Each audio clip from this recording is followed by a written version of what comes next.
Welcome to Love Lies Chronicles. Support the channel by liking, commenting, and subscribing. I promise even more interesting stories. It started with a tone shift. That's the part people never really talk about, the slow, creeping erosion. It's not a blowout or some earth-shattering discovery at first. It's smaller than that. Like noticing your favorite chair feels a little colder when you sit in it. Like the way she stopped waiting up for me even though I came home at the same time every night.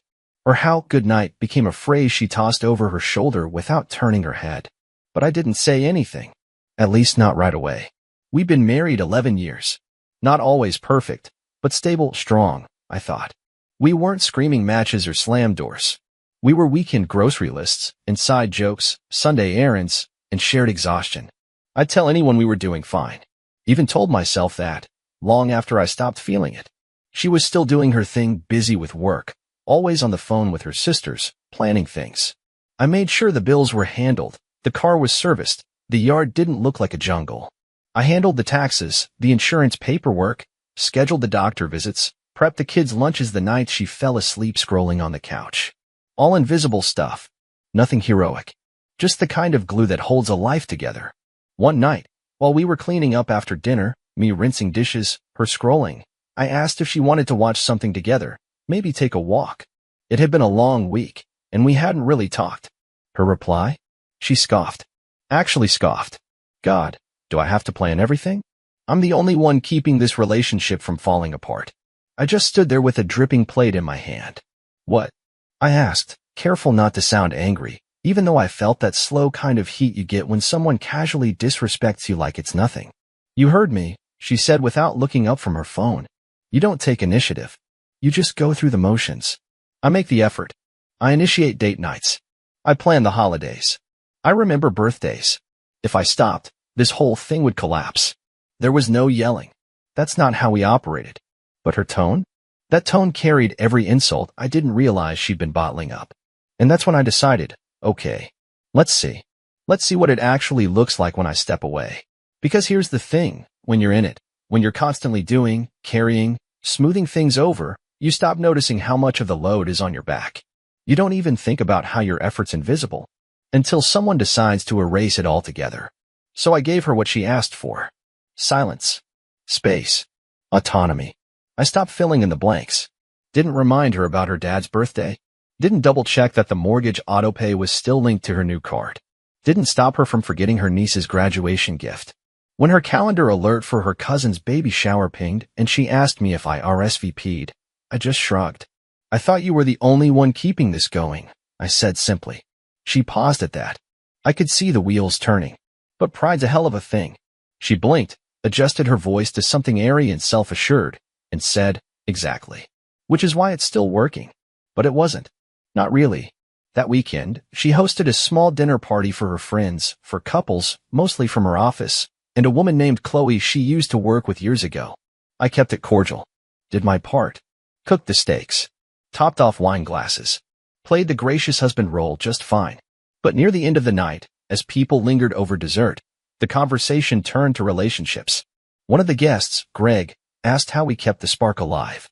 Oh, it's all me, she laughed too quickly. I'm the event planner, the therapist, the scheduler, the everything. He just shows up. Everyone laughed. I didn't. I just smiled, poured her another glass of Cabernet, and made eye contact for a little too long. That moment, right there, was when I decided to let it play out. To really see how far she wanted to take this version of the story where I was just some background figure. Where she was the lone savior of a marriage she didn't even bother to nurture anymore. That night, as she slept peacefully, I laid awake wondering how long it would take for the scaffolding she stood on to crack. And I wasn't planning to catch her when it did. The first few days after I stepped back, she didn't seem to notice. Or maybe she just chalked it up to me being in one of my quiet moods, the kind she used to interpret as introspective instead of observant. I still did what needed to be done, just the bare minimum. The obvious stuff. But the small, invisible acts? The ones she never saw until they were missing? I let those fall. I didn't remind her that her car registration was due by Friday. I didn't fix the glitchy hallway light she'd mentioned offhand the week before. When her favorite coffee creamer ran out, I didn't go out at 10 at night to get it like I always did. It sat there on the shopping list for 3 days until she finally noticed. Did you forget the creamer? she asked while stirring her black coffee with a spoon like it had insulted her. No, I said, sipping mine. It's on the list. She blinked like she expected more. A reason, an apology, an offer to run out and get it. I didn't give her one. That was the first chip. A minor inconvenience, but it rattled her more than it should have. She was used to me smoothing the path before she even realized it was rough. The second came a few days later when her mother called in a panic. Apparently, she had forgotten to pick up the gift for her niece's engagement party, and the boutique had closed early. Normally, I would have had it wrapped and in the trunk of the car a day in advance. But this time, I just let her fumble through the excuse while I sat across the room organizing receipts, quietly tracking which cards had which charges. I could feel her staring at me, not with anger, with unease. Like maybe, just maybe, she was beginning to realize how much of the relationship's machinery had been powered by me, even if the engine looked like hers on the outside. Still, she didn't say anything. Pride again. It's a stubborn thing. Then came the dinner plans. Her sister was coming into town, and we were supposed to host. She'd told me about it a month ago. In one of those conversations she assumed I'd remember without a calendar invite. Normally, I'd have followed up a week ahead, cleaned the guest room, made sure the wine she liked was stocked, prepped the menu options, checked in with her about any allergies or food preferences her sister's new boyfriend might have. Instead, I did nothing.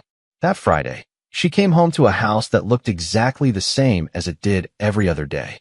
"You didn't get the guest room ready?" she asked, standing at the doorway with that edge in her voice that used to sting, but now barely grazed me. I didn't even look up from my laptop. "You never mentioned when they were arriving. I told you a month ago, and then never followed up. I shouldn't have to follow up." I shut the laptop. "Right. Because you do everything, remember?" The silence that followed was one of those thick, uncomfortable ones that sticks to your skin. Her mouth opened, then closed. No witty comeback. No sarcastic jab. Just the slow realization that she was standing in a mess she couldn't pretend someone else created. By the time her sister arrived, she had retreated into performance mode. Big smiles, fake laughter, overcompensating like a hostess trying to win back her Yelp rating. I played along. Wasn't petty. Wasn't cold. Just absent in the way she had claimed I'd always been. And yet, even then, she couldn't admit what was happening. A week later, I came home to find her sitting at the dining table with her planner, her phone, and 3 to-do lists laid out in front of her. Her shoulders were tight. Her hair was pulled back the way she always did when she needed to feel in control. She didn't say anything for a moment. Just looked at the list. Then up at me. "Are you doing this on purpose?" she asked finally. I leaned on the back of the chair across from her. "Doing what?" "You know what. Just disengaging. Watching me drop the ball and saying nothing." "I thought I was already doing nothing," I said. "At least, that's what you told everyone." She went quiet. Not out of submission, but confusion. It's hard to fight someone when they're not throwing punches. Harder still when you realize they never did. And maybe you just imagined the whole war. The irony, of course, was that she hadn't stopped saying I was disengaged. But now she meant it. Now she felt it. And she was struggling. Not because I was punishing her, but because, for the first time, she was carrying the weight she said had always been hers. And it was heavier than she thought.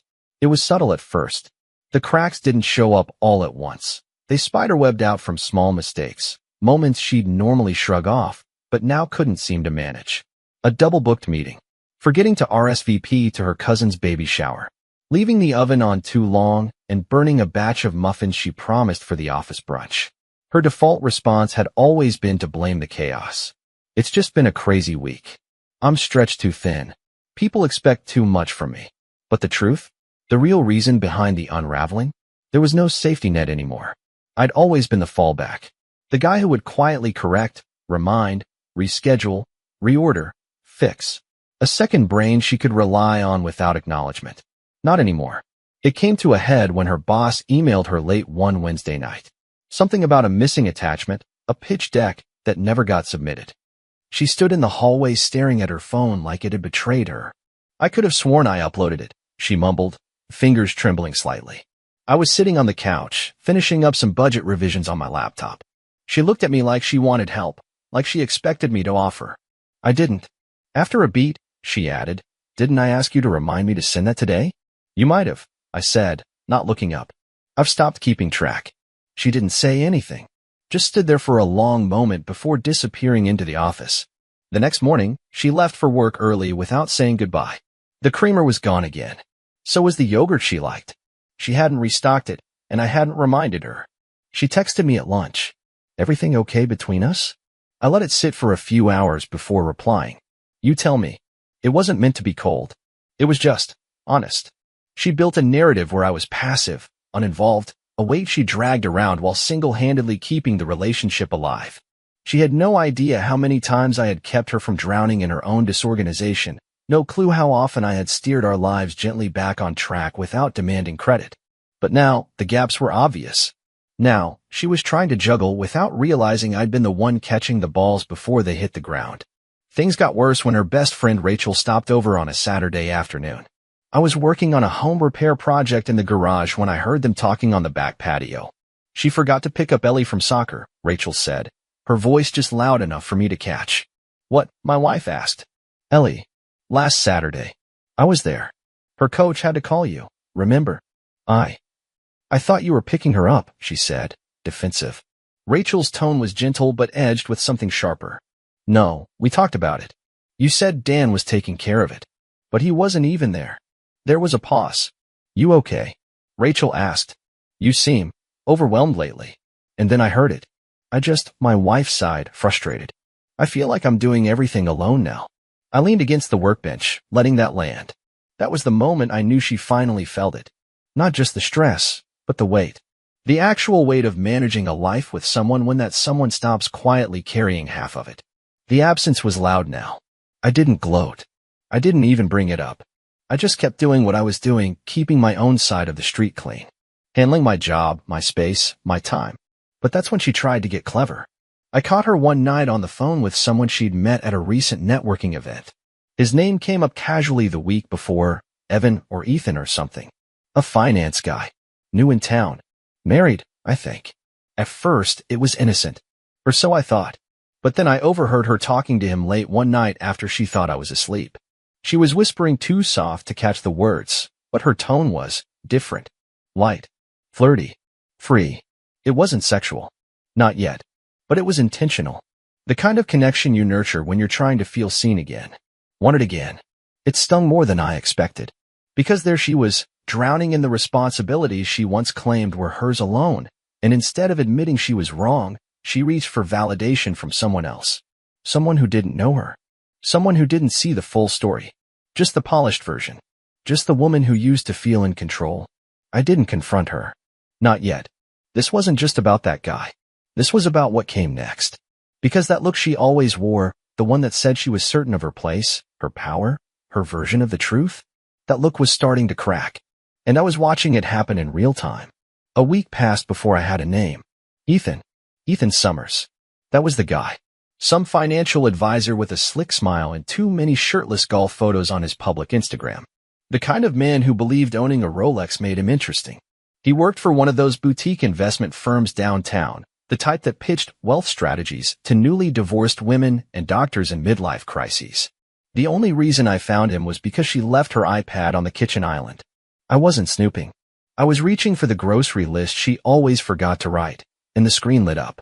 Her messages were synced. And there it was, his name, right at the top. No password. No Face ID. Just two people playing pretend on a stage made of text bubbles. The last message she'd sent him? "I just don't feel like he sees me anymore. I'm tired of carrying everything. With you, it's easy." No mention of what she was carrying. No recognition of the man doing 80% of the background labor in her life. No accountability. Just a pretty little lie she could wrap around herself like a warm coat of justification. And Ethan? He ate it up. Maybe it's time you stop being the only one putting in effort. Or maybe you're with the wrong man. I stood there, staring at that glowing screen, feeling my jaw lock and unlock slowly. Not because of the flirting. Not even because of what it implied. It was that she'd fed him my silence, my restraint, my deliberate step back, and twisted it into neglect. She didn't tell him she'd begged to be the martyr. She didn't say she insisted she was the glue holding us together. She just played the victim. And him? He thought he was the rescue plan. I didn't rage. I didn't send a message. I didn't break the iPad or confront her when she came home that night, humming to herself with a boutique bag hanging off her wrist. Instead, I took a walk. Just a long, deliberate walk through our neighborhood where every house looked a little too manicured and every marriage probably had its own quiet fractures. That's when the betrayal started to take shape, not just hers. Because 2 nights later, her friend Rachel called me. It was late. I almost didn't pick up. Dan, she said, hesitating. Can I talk to you about something uncomfortable? I stepped outside, closing the sliding door behind me. Go ahead. She sighed. I think you should know about Ethan. Silence. I wasn't going to get involved, she continued. But he was at a dinner last weekend with some friends of mine. Apparently, he's been bragging about this complicated woman he's seeing. Said her husband is checked out and that she's basically on the market again. He laughed about it, called it a challenge. I felt something tighten in my chest. Not quite pain, not quite anger, just confirmation. Rachel's voice dropped.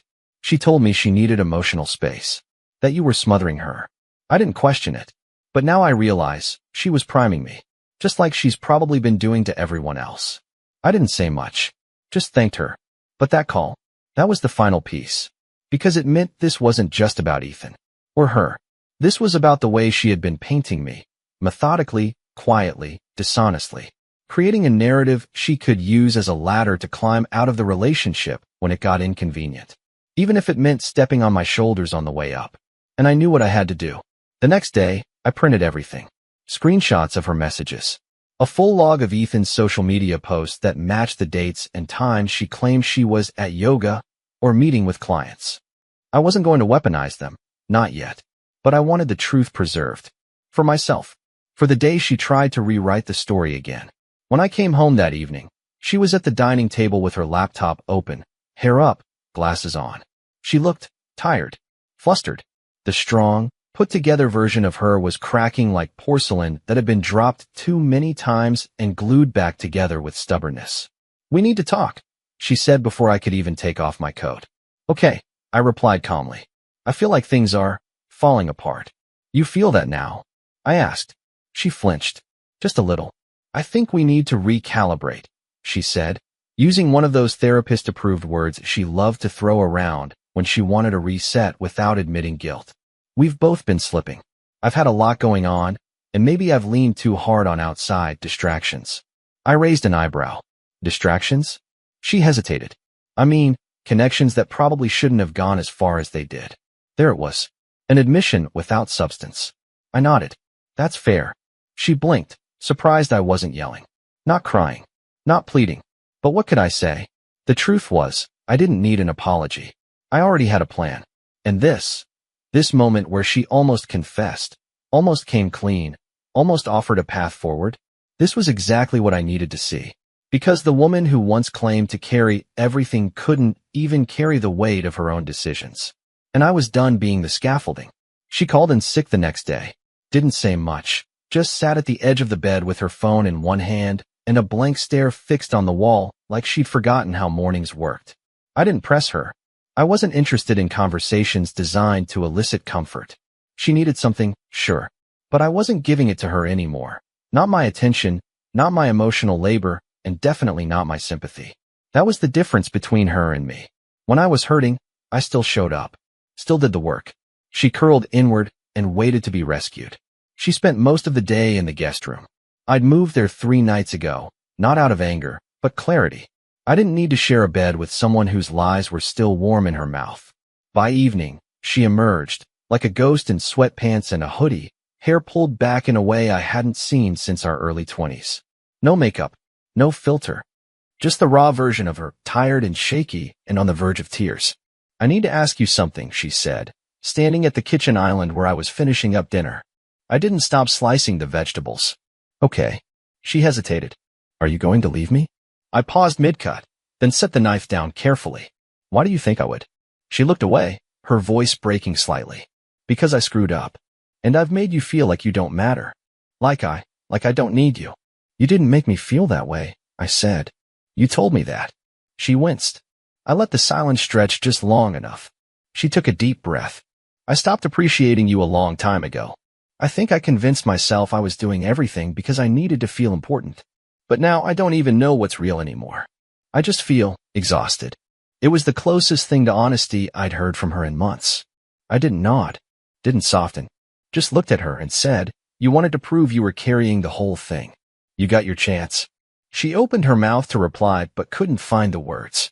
Instead, she turned and walked to the living room and sat in the dark with the TV off, staring at nothing. That was Friday. By Sunday, she was trying harder, cooking breakfast, folding laundry, even suggesting we go out for coffee like we used to. I went along with it. Not because I believed the act, but because I needed to see where she'd go with it. She started deleting messages on her phone, thinking I hadn't already seen them. She unfollowed Ethan on every platform. She began logging off early from work, texting me from the office with emojis and "how's your day?" like we were still in year 3 of our marriage and hadn't been through a storm of denial and deflection. But you can't tape over a shattered mirror and expect your reflection to look the same. That Wednesday night, I sat her down at the same table where she once laughed in front of our friends and claimed I'd just show up. I had everything ready. A folder with timelines, screenshots, her own words, her rewritten history preserved. She knew. As soon as I placed it on the table, her face drained. "You knew," she whispered. For a while, tears welled in her eyes. "Why didn't you say anything?" "Because I wanted you to show me who you really were." Her mouth trembled. "It wasn't real. I mean, I said things I didn't mean. I just wanted, I don't know, to feel in control again." I nodded slowly. "And what did that cost you?" "I didn't sleep with him," she blurted. "It wasn't physical. It was stupid." I leaned back in the chair. "It was disrespectful. Rewriting our story so you could play the lead in your own tragedy. Making me the villain so you could be the heroine dragging yourself through a loveless marriage." She dropped her face into her hands, crying now, messy and loud. "You don't understand how lonely I felt," she gasped. "No," I said softly. "You don't understand how lonely I've been." The weight of that sentence landed with force. More than anything else I'd said. I let her cry. I didn't comfort her. I'd done enough of that in our years together. Enough carrying. Enough fixing. Enough absorbing damage and pretending it hadn't bruised me. "I don't want this to end," she said finally, voice barely above a whisper. I believed her. But belief and forgiveness don't always hold hands. "You want to keep going," I said, "because you've seen what it feels like to carry it alone." She nodded desperately. "But I've seen what it feels like to be invisible. And I don't want to go back to that." That night, I gave her the divorce papers. Nothing dramatic. Just a quiet stack of clarity wrapped in the consequence of her own fantasy. She didn't scream. Didn't beg.